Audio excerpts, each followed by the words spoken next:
airport, Jeddah, by top Saudi Arabian officials some moments ago.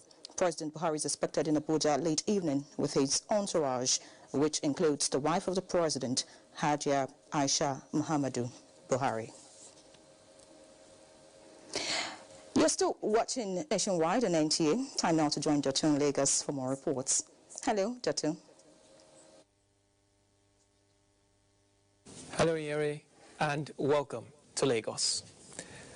The candidate of the People's Democratic Party, PDP, Sumbo Onitiri, in the 2019 general elections of the Lagos Central Senatorial election, is asking the tribunal to declare him winner of the February 23rd election. Vera Chumba was at the tribunal's hearing in Lagos.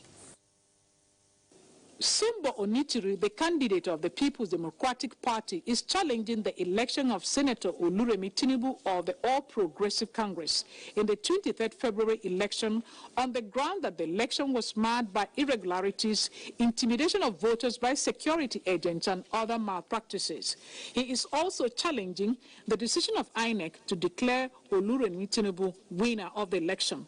The petitioner also alleged that the election was invalidated by corruption and non-compliance with the Electoral Act of 2010.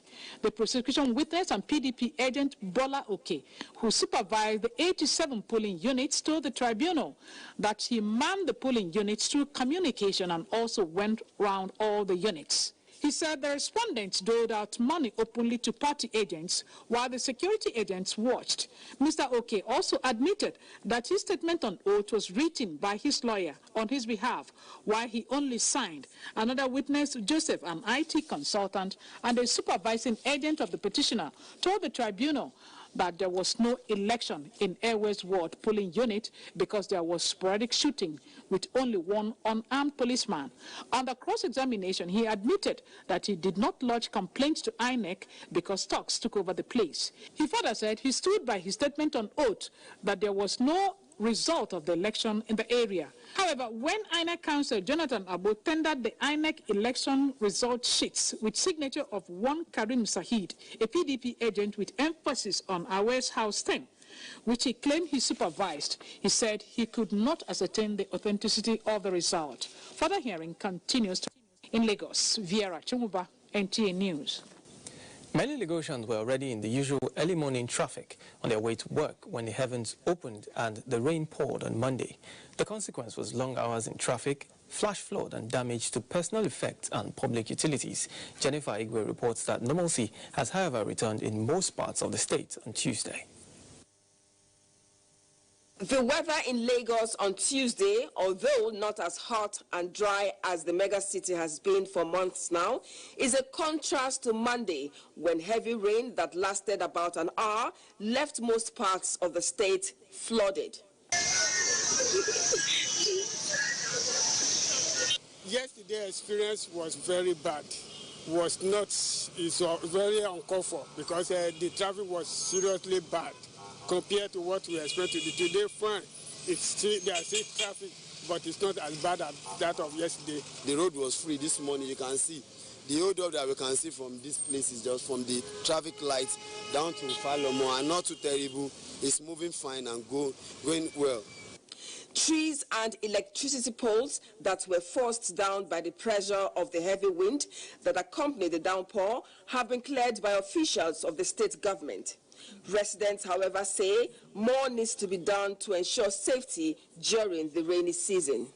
To actually curb traffic in Lagos, apparently, is probably to increase roads or get drainage systems so that when there's flood, it doesn't affect the masses, apparently. So I feel that's what the government should work on. We are actually going to the rainy season proper, so we expect more government assistance in doing what is needful to at least to clear the drainage and to make everywhere the traffic in Lagos is killing. Let it be free for us. The Lagos state government has issued a statement assuring Lagosians that necessary measures have been put in place to address likely challenges that could arise from more intense rainfalls in the state. In Lagos, Jennifer Igwe, NTA News.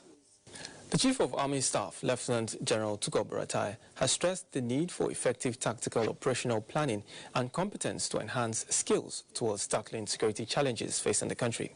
Lane Lineke reports that this was in a message at the workshop for commanding officers aimed at sharpening officers' combat readiness. The Nigerian Army over the years has recorded successes in the fight against insurgency and other operations in the 6 geopolitical zones, and as such, they need to consolidate on the gains made so far. This workshop is therefore to enhance the capacity of the Nigerian Army. Chief of Army Staff, who was represented, charged commanding officers to take advantage of the workshop to boost their operational and administrative competencies towards effectively tackling the dynamic situations and challenges which the country is bedeviled with. The successive efforts so far in all our operations and exercises are not without the support of other security agencies, which are highly commendable. The General Officer commanding 81 Division, Major General Sani Yusuf, explained that the training is focusing on key operational planning. It is expected that a series of lectures and discussions throughout this workshop will broaden your horizon, particularly those of you involved in internal security operations. The theme, Enhanced Leadership, prerequisite for the Nigerian Army transformation to meet contemporary challenges, drew participants from the 6 divisions of the Nigerian Army in the southern part of the country. A similar training will also take place for Army divisions in the northern parts of the country. In Lagos, Lynn Lenake, NTA News. And that's our contribution from Lagos. More reports after this commercial break. Stay with us. Are you a business owner or fresh graduate looking to learn new skills in line with your passion or business? Would you like to get a grant of 1 million naira to grow your business? How about interfacing with top government officials responsible for youth intervention programs? Would you like to meet with successful entrepreneurs who will offer you 12 months guided mentorship in your field, all for free? Then you need to be at the National Youth Entrepreneurship Empowerment Summit coming up on the 21st to 23rd of May 2019. Time is 9 a.m. daily. Venue is International Conference Center, Herbert Macaulay, Area 11, Abuja. Learn from the likes of Jimmy Tewe, Trisha Ikwanwombia, Ubong King, Kafi the Dancer, Kule Idowu, Frank Donga, George Okoro, and many others. Proudly supported by the Office of the Secretary to the Government of the Federation, OSGF, the Tony Elumelu Foundation, the Jimmy Tewe Company, and Eventi Planners. Attendance is free, but registration is compulsory. Register at www.nyees.org.ng. This event is part of activities lined up for the Presidential Inauguration and Democracy Day Celebration 2019.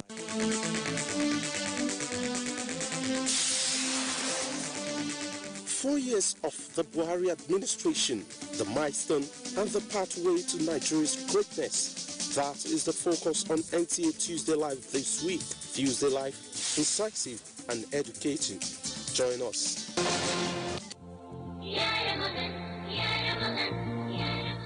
The Nigerian Television Authority (DUSE), in collaboration with the Federal University (DUSE), cordially invites the general public to the first NTA FUD Ramadan lecture scheduled to take place at Muhammadu Sanusi Auditorium, Federal University (DUSE), on Wednesday, May 22nd, 2019, equivalent to 17th day of Ramadan, 1440 after Hijrah, by 9 o'clock in the morning. The topic of the lecture is the spread of fake news and hate speech, the position of Islam.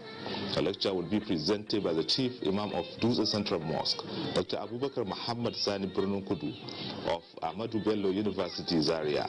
Special guest of honor, Executive Governor of Jigawa State, Alhaji Muhammad Badaru Abubakar MNI, Royal Father of the Day, Emir of DUSE, Dr. Nuhu Muhammad Sanusi CON, Chairman of the occasion, former General Manager, Jigawa Radio Corporation, Malam Muhammad Garba. Guest of honor, Director General NTA, Malam Yakubu Ibn Muhammad. Announcer, Organizing Committee. These days, people get their news and information from more media sources than ever before. Some of the news and information given are fake, unverified, doctored, and manufactured to create confusion, stir disaffection, and cause disunity. Before you believe or share any news, Ask yourself, is this real? Is it from a credible source? Is it verified or verifiable? Fake news is dangerous. Whether you do it for fun or for political gains, real people can get hurt. Fake news, don't create it, don't spread it. This is a public service announcement from NTA. When you hear that sound, you know that Nigeria's most authentic newscast is about to begin.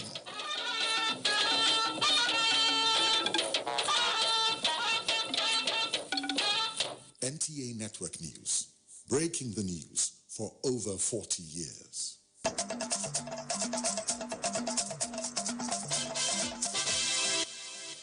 Good to have you back.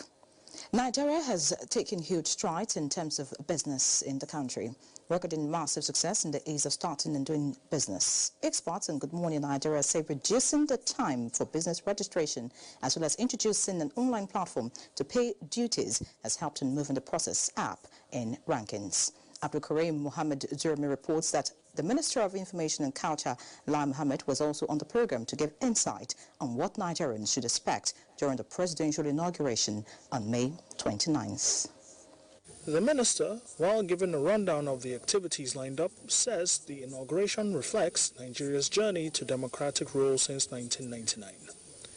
This country has potentials, and my advice to all Nigerians is that there is no country that would not experience the kind of challenges we're experiencing. But we are very fortunate to have a president who understands this country better than most people think he does. He assured Nigerians of adequate security during the inauguration. I think this same question was asked yesterday when I was having a press conference, and my answer was that this is not probably the right forum to let you know which measures have been taken. But just to reassure you that obviously there's no cause for alarm. Security authorities are on top of the matter. Also, economic experts who featured on the program applauded government's economic policies which propelled Nigeria's upward movement 24 places in the ease of doing business rankings. Collateral Registry, Act, has done a lot in improving access to credit. There's also the issue of access to electricity. Interesting, if you look at that report, the 2019 report, okay, it says we moved up in about 5 areas. There are 10 indicators moved up in 5. And out of that 5, we moved up 10 places, which is the highest in with respect to, paying taxes. Small businesses are major benefactors of the Ease of Doing Business initiative. I can attest to the fact that there's been a lot of intervention in terms of road network construction and improvements. The rails are also being upgraded and implemented. Electricity is a major, power is a major area of focus. The professor mentioned the issue of connection and all that. So we've done a lot of work with NEC and the distribution companies to make sure that the connection process is seamless and faster.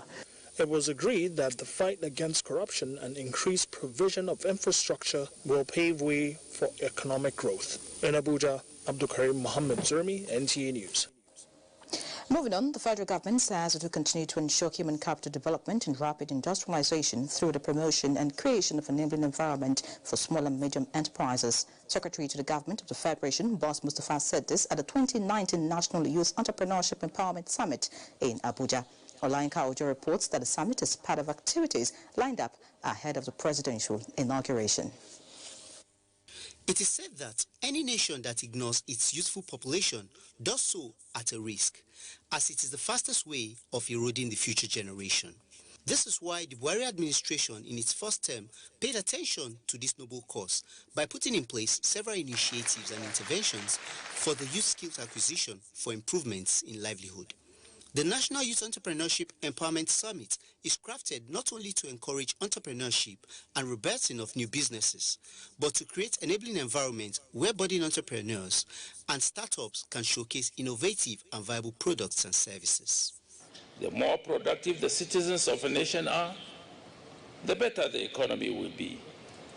I believe that the average Nigerian is willing to put in their base to be productive and to be innovative.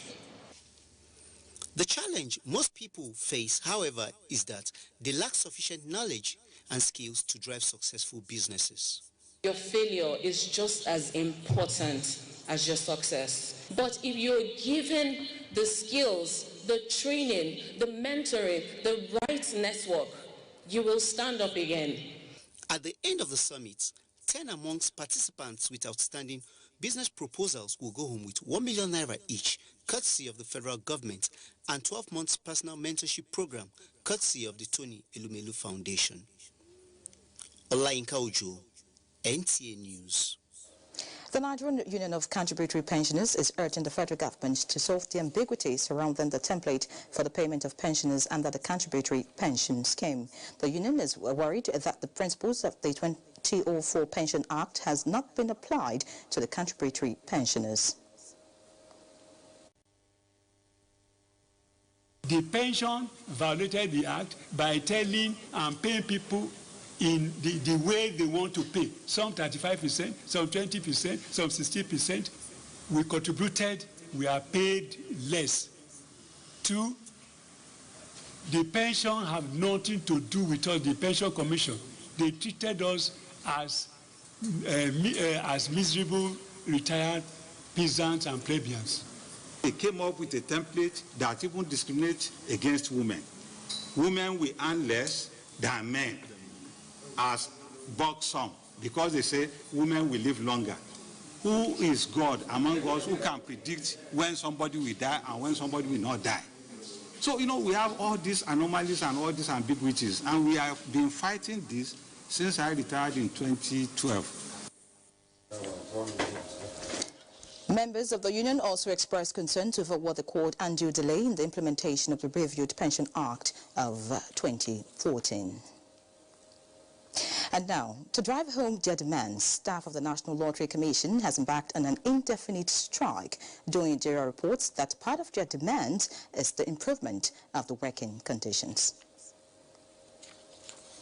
Working day of the week, Mondays are often full of business and economic activities, but it was different with the staff of the National Lottery Commission, which turned out as early as 7 a.m. in the morning with placards having various inscriptions. We have tried so many times to see that these problems are resolved without it getting to this extent. But unfortunately, we are here this morning and we would continue.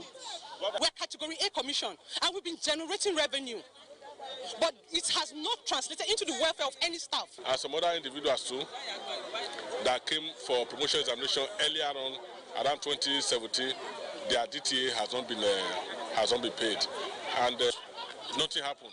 7 days was issued, yet nothing happened. And the workers have reached out to management to see how they can meet amicably, to no avail. So until the management told a new leaf, I doubt if the workers will agree to come back from their strike action. Thanks. We made concerted effort to get reactions from the authorities concerned, but such attempt was unsuccessful as none of the management staff was available. In Abuja, Tumi, Dia, NT News. And now looking at agriculture. Agriculture remains one viable option for an average civil servant to embrace for an alternative income even ahead of retirement. Experts in agriculture who are encouraging civil servants in this regard are drawing attention to beekeeping as a low-hanging fruit, as the industry in Nigeria today is becoming important in various sectors of the economy, including food and beverage, pharmaceutical, cosmetic and textile sectors. Justin Bem only reports that this was at the in-house capacity building on beekeeping for beginners organized for Raw Materials Research and Development Council. Beekeeping, despite its gold mine attribute, remains a sector with a huge untapped potential in Nigeria. Professionals point out that in some developing climes, beekeeping has created jobs for men, women, and youths along the entire value chain from production, processing, packaging, and marketing. As Nigeria joins the rest of the world to mark World Bee Day 2019 with the theme Save the Bees, the Raw Materials Research and Development Council is championing the initiative of training civil servants to explore the inherent potential therein regarding beekeeping for economic benefits. And this came with a strategic committee on beekeeping development. The committee placed its priority areas along the beekeeping value chain, which includes research and innovation / application, primary production, traditional and modern beekeeping practices for provision of raw materials to industries. You have the royal jelly, you have the beeswax, you have propolis, you have the venom itself, and as well as the honey that is common. So the civil servants can make this as an alternative source of income if you invest or you get into having beekeeping. That when they leave service, they will have something that will require less skills and require less income or financial implication to start off. Beekeeping is one of such projects that do not require so much of capital before they can get started up. Civil servants are urged to use the privilege to establish beekeeping cooperatives to enjoy coordination that will be beneficial to them. In Abuja, Justin Bemunyi, NTA News. And now Kaduna is our next port of call on Nationwide, and Suleiman is standing by for more reports. Hello, Suleiman. A warm welcome to Kaduna. Farmers in Jigawa State are optimistic of a bumper harvest this farming season due to numerous initiatives and support the agricultural sector is witnessing under the present administration. This came to the fore during an assessment tour to Fadama 3 projects in the state by officials of the Federal Ministry of Agriculture. Awal Muhammad Kazori has the details. Being an agrarian state, people of Jigawa depend largely on agriculture as their source of livelihood. The introduction of various agricultural policies of Fadama 3, IFAD, and Agricultural Transformation Agenda Support Program are currently yielding good results. Leading a team of officials on assessment tour on behalf of the Minister of Agriculture, Director of Projects Coordinating Unit, Mr. Anthony Amu, expressed satisfaction with the development recorded in farming in Jigawa State.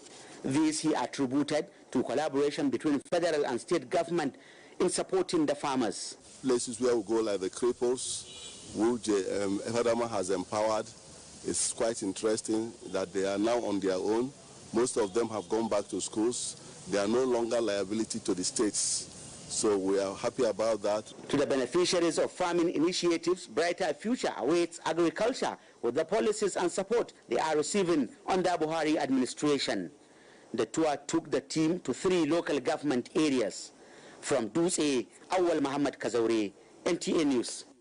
The Economic and Financial Crimes Commission, EFCC, has arraigned 5 persons before a high court in Kano for alleged conspiracy and forgery. Sani Basir reports that 4 of the suspects are staff of the Kano Road and Traffic Agency.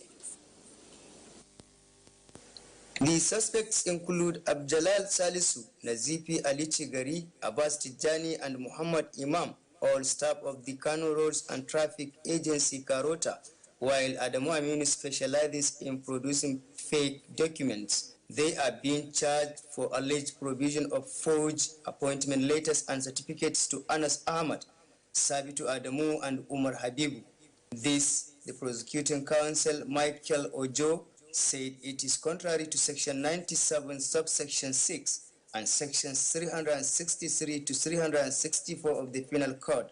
All the suspects pleaded not guilty. The defense counsel, Rabiu Shoaib, filed bail application before the presiding judge, which the prosecuting counsel did not object to the application. They were granted bail. On what condition? On the conditions of they will produce 2 reliable sureties. We applied that the matter be set down for trial, in which they should be remanded in prison custody. The presiding judge, Justice Farooq Lawang Adamu, ordered the suspects to be remanded in prison custody and adjourned the sitting to 27th June 2019 for the commencement of trial. In Kano, Sani Basiru, NTA News. And that is the size of our contribution from Kaduna. Is back to you for more. on nationwide. Good afternoon. Many thanks, Suleiman. And now heading to Benue now. The Benue State government is to continue to partner the United Nations High Commission for Refugees in catering for Cameroonian refugees in Benue State. Governor Autumn Samuel said this when the country representative of UNHCR to Nigeria and ECOWAS, Antonio Jose Candola, visited him at the government house, Markadi. Ben Haya reports. Since 2018, Benue State and other parts of Nigeria have witnessed an influx of Cameroonian refugees resulting from internal crisis in their country. The Benue State government has collaborated with the United Nations High Commission for Refugees, UNHCR, and other humanitarian agencies to cater for the refugees. It is against this backdrop that the country representative of the UNHCR visited Governor Samuel Autumn to seek more ways of collaboration in taking care of the refugees. Governor Autumn directed the ministries of Education, Health, as well as that of Women Affairs to give support to the UNHCR in alleviating the challenges confronting the refugees. The governor also directed the Ministry of Lands, Survey and Solid Minerals to review downwards the estimated amount for compensation for 59 hectares of land allocated for the resettlement of the refugees at Kyogenkatu Ranch. While congratulating Governor Samuel Autumn on his re-election, Mr. Khan Hadula noted his support in the provision of relief materials and temporary shelters. The country representative solicited the support of government towards resolving identification of the refugees to ease their work. Despite the efforts being made to give the refugees a good lease of life, what all the stakeholders desire is a resolution of the conflict in Cameroon to enable the refugees go home. In Makudi, Bem Hanya, NTA News. Participants at the just concluded Nigeria-British Council MOU for the training of cultural and festival managers have been enjoined to ensure that they impart the skills acquired during the period after training is passed on to others who couldn't make it for the training as a deliberate way of transferring knowledge learned to more people for the growth of the sector. Anthony Forson reports. The participants, drawn from Nigeria and other African countries, is part of the MOU between Nigeria and the British Council to train festival managers. The participants, after their training, entertained guests who came to be part of the closing ceremony.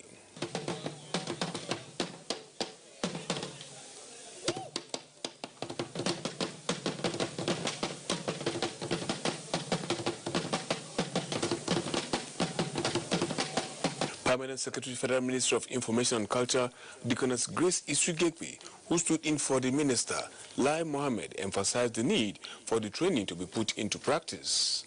The training you have had here is not for you to just go and sleep and let that knowledge you've acquired just die. You must put it into action right now and try to involve others that you think you can train, so that they will be part of your festival. Because you cannot package a festival alone. You must have a team to run with your festival. I hope that we've created an atmosphere of collaboration, of confidence, and an ambition to do things brilliantly. Highlight of the event was the presentation of certificates to the participants. Anthony Forson, NTA News. In other news, Nigeria is working towards sustainable peace to facilitate growth and national development through the promotion of culture as part of the economic diversification policy of the federal government. This was reiterated at the 2019 World Culture Day organized by the Federal Ministry of Information and Culture and the United Nations Education, Scientific and Cultural Organization, UNESCO, in Abuja. Glory Ekanem reports. This is another gathering aimed at putting culture in the forefront. This meeting underscores the unique strength of Nigeria as a nation with diverse, rich cultural heritage, which can be harnessed in transforming the minds, behavior and attitudes of its citizenry for national development. The World Day for Cultural Diversity for Dialogue and Development is a memorial day for the celebration of the human race to promote our diverse culture, cultural diplomacy, peaceful coexistence, growth, prosperity and sustainable development. The 2019 edition of this event is another opportunity for us as a people and as a country to come together, to come to the terms and agree with the fact that culture fosters global peace and sustainable development. The reason why there's crisis in Africa is because we don't respect each other's culture. If we respect each other's culture, there will be peace. And I'd like to call at this occasion that our traditional rulers have a very important role to play in making sure that there is peace, and with culture, everything will go well. For 15-year-old Matthew George, one of the ways to promote and imbibe Nigeria's cultural heritage, irrespective of religious and ethnic leanings, is for parents and teachers to educate the younger generation on the history and traditions of Nigeria and Nigerians. Culture is who we are and what shapes our identities. So if we want to promote our culture, we have to start from ourselves, within us. You cannot say you want to do something without you having the interest of it. The dances, debates, and fashion parade by these children strengthens Matthew's belief that the theme for the 2019 World Cultural Day, which is Culture for Sustainable Peace and Development, is achievable. World Cultural Day is marked 21st May of every year. In Abuja, Glory Ekanem, NTA News. Moving on, 250 indigents of River State who were trained in various trades by the National Industrial Skills Development Program have graduated in Port Harcourt. The report.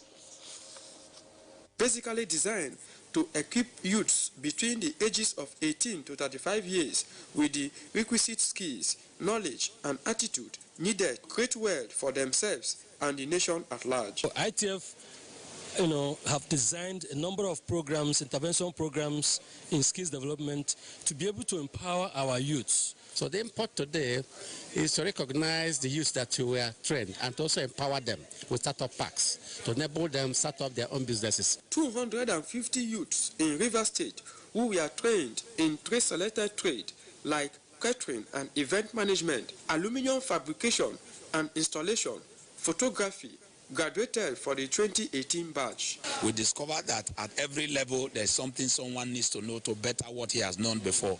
Within the last 2 years, the ITF, through the National Industrial Skills Development Program and other skills acquisition programs, has equipped over 450 Nigerian youths nationwide, while over 10,000 youths from River State have benefited with skills for employability and entrepreneurship. I want to say a very big thank you to the federal government who made this program a success. I benefit in skill and knowledge.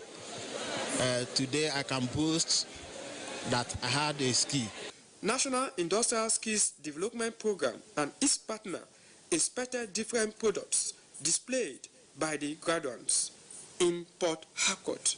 Danukume Ulolu, NTA News.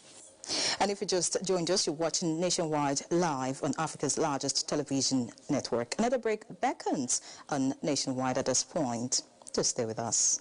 A television college JOS announces admissions into 2-year diploma programs in film and television production, television engineering, and broadcast journalism. The sale of forms will commence on the 13th of May and run through 30th July 2019. Admission forms can be obtained from all marketing offices, NTA state capital stations, zonal centers, or at the office of the academic secretary, NTA Television College, Rayfield, JOS. On payment of a non-refundable fee of 7,500 naira in bank draft in favor of NTA TV College. Applicants can also obtain the forms through the NTA TV College portal at www.ntatvc.edu.nj. Applicants are required to possess 5 credits in GCE or SSCE in relevant areas of study in not more than 2 sittings, including English and mathematics. All properly completed forms attached with photocopies of credentials must be submitted on or before 30th July 2019. For further inquiries, please visit our website at ntatvc.com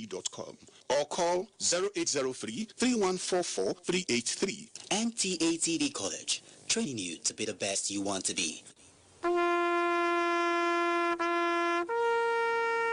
They are there at the crack of dawn. They are there busy preparing while we rise for our day. They are there silently, guarding, waiting, listening, and watching.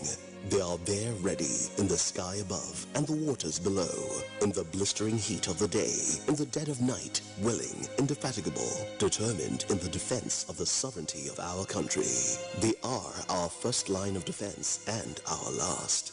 They who have paid the ultimate price in defending us. They are fathers and uncles. They are mothers and sisters and girlfriends and boyfriends. They are brothers and cousins and best friends and neighbors. They are classmates, colleagues, and citizens of this nation. They are our defenders and deserve our respect, our prayers, our thoughts. Nigeria, please support our armed forces.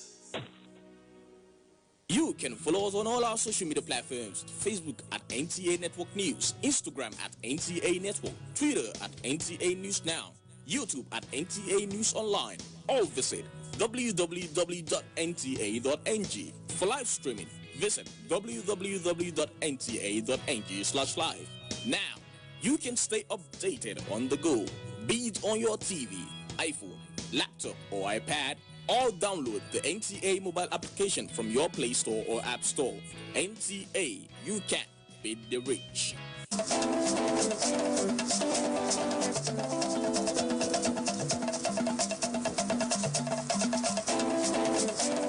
Get the latest news and updates from across Nigeria on NTA Nationwide.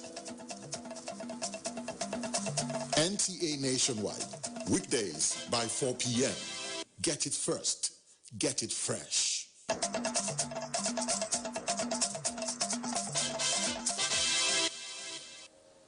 Welcome back. Now time to take a peep at developments in other parts of the world, and Ado Adamu also would feed us. Thank you and welcome. The European Union mission in Nairobi has unveiled a new embassy, making Kenya the seat of its second largest foreign mission in the world. EU High Representative Foreign Affairs and Security Policy, after unveiling the embassy, said the move is an acknowledgement of Kenya's vital role as a regional hub. Mogherini, who visited